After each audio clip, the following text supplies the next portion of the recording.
Ya, turunnya Al-Quran sesuai dengan peristiwa yang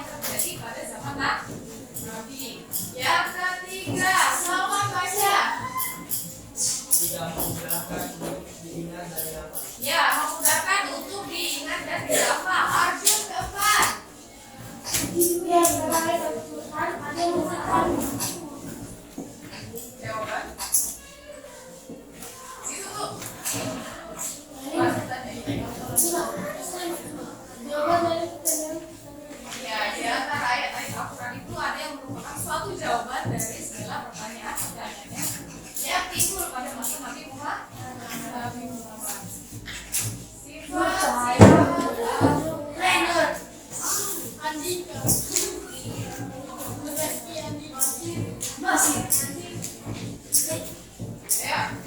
sifat-sifat Al-Quran. Nafilah.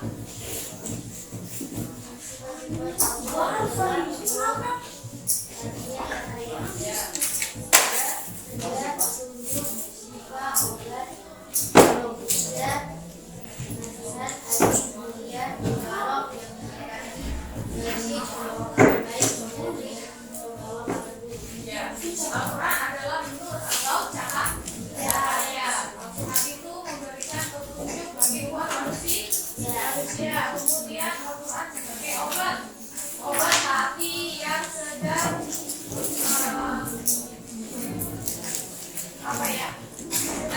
misalnya sedang mendapatkan masalah atau tekanan hati dan jiwa, maka kamu kaji Al-Quran, baca Al-Quran, mengerti maknanya, maka Al-Quran akan bermanfaat bagi kita.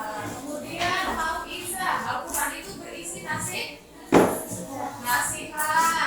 Al-Aziz, ya Al-Quran itu mulia, makanya kita tidak boleh taruh Al-Quran sembarangan. Ibu kita satu orang baca, siapa yang mau?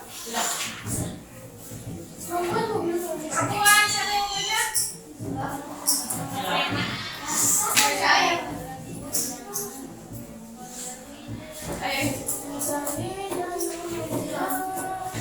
Baca dari buku.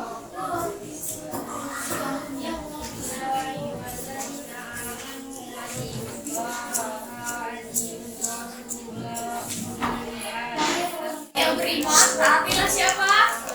Allah. Dan taatilah siapa? Rasul. Kemudian taat sama siapa lagi?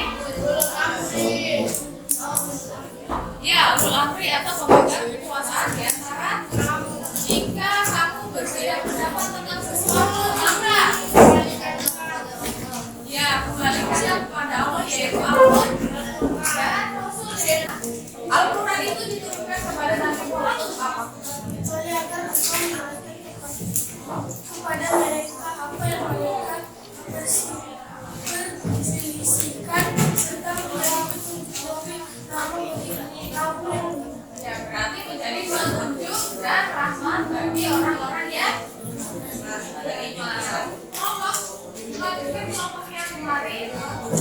Sekarang kita akan berdiskusi. Pilih. Kita akan berdiskusi. Kembali. Sesuai dengan kelompok yang sudah dibentuk. Pilih. Saya lihat.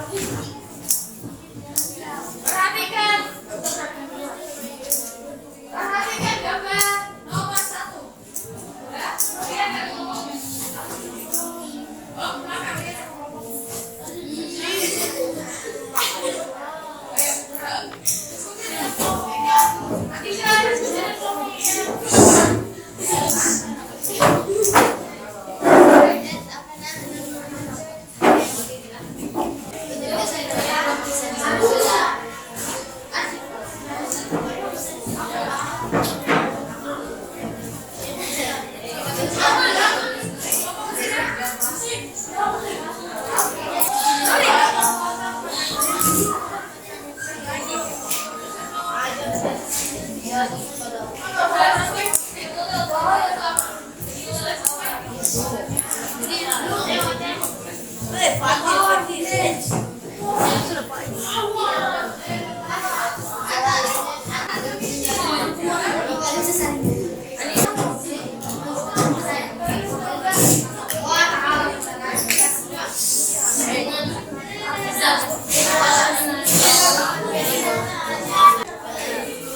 Ini gambar apa? Kalau korupsi, apakah dia sudah taat kepada Allah, taat kepada Rasul, taat kepada pemimpin? Berarti dia sudah mencerminkan sikap surah An-Nisa korupsi ya belum? Alasannya apa? Assalamualaikum warahmatullahi wabarakatuh. Waalaikumsalam warahmatullahi wabarakatuh. Kami dari kelompok 6 ingin mempresentasikan hasil kerja kelompok kami. Yang pertama adalah Apakah perbuatan pada gambar tersebut mencerminkan sikap yang sesuai dengan isi kandungan surat An-Nisa ayat 59? Jelaskan alasannya. Jawabannya adalah tidak. Karena tidak sesuai dengan kandungan surat An-Nisa ayat 59, yaitu tidak menaati Allah Subhanahu wa taala, Rasul dan pemimpin di antara mereka dengan melakukan korupsi. Yang kedua adalah perhatikan gambar di bawah ini dan diskusikan bersama anggota kelompok masing-masing. Apakah perbuatan pada gambar di atas sudah sesuai dengan perintah Quran surat An-Nahl ayat 64? Jawabannya adalah tidak, karena melakukan hal yang tidak pantas, yakni menghina Al-Quran dan membakar bendera merah putih, serta tidak menghormati kitab suci Al-Quran sebagai petunjuk dan rahmat bagi orang beriman. Yang ketiga, bagaimana sikap kalian jika ada teman yang melakukan hal seperti gambar di nomor 2? Jawabannya adalah melaporkannya kepada pihak yang berwenang agar menghabiskan sisa hidupnya di balik institusi selamanya. Terima kasih. Wassalamualaikum warahmatullahi wabarakatuh. Bagaimana pembelajaran kita hari ini? Apakah sudah paham? Sudah. Paham tentang surah An-Nisa ayat 59? Ada yang belum siapa? Gigi. Siapa yang belum paham?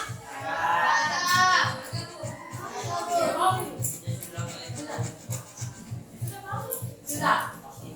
Kalau sudah paham, jawab sudah. Kalau belum, jawab belum. Belumnya di mana? Jangan asal jawab ya.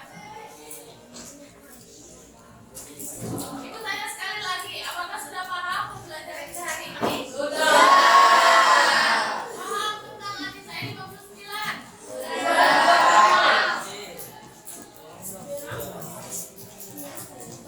Paham tentang An-Nahl ayat 64? Sudah. Apa? Kesimpulannya apa? An-Nisa ayat 59 dan An-Nahl ayat 64 memerintahkan kita untuk taat kepada Allah, Rasul, Nabi yang menjadikan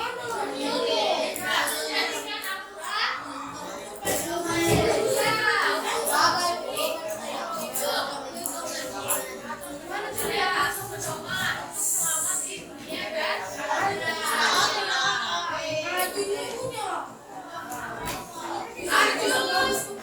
Sudah paham?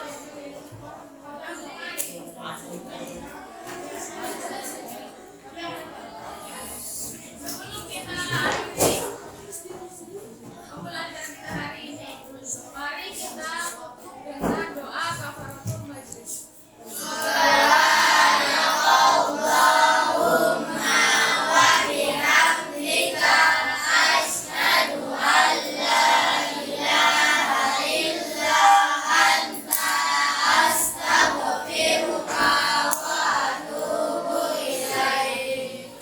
Sampai jumpa di pertemuan selanjutnya dengan materi hadis, penelitian hadis di dalam Islam. Ya, materi selanjutnya kita akan belajar tentang hadis. Ibu akhiri, wassalamualaikum warahmatullahi wabarakatuh.